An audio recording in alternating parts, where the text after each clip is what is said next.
So today is Friday, March the 15th, which is the global youth climate strikes around the world. So we wanted to join together with more than 100 different countries to protest about climate change and to bring some awareness and some action from all of our governments.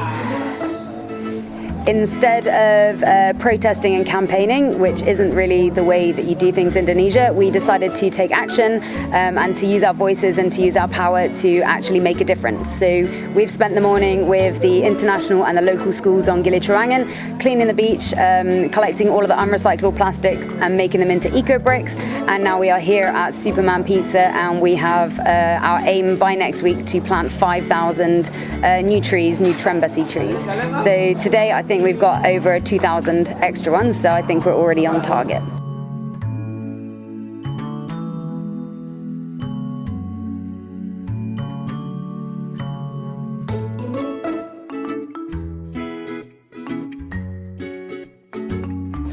We've had more than 120 children helping us and making signs and having loads of fun cleaning the beach and learning a little bit about plastic pollution and global warming.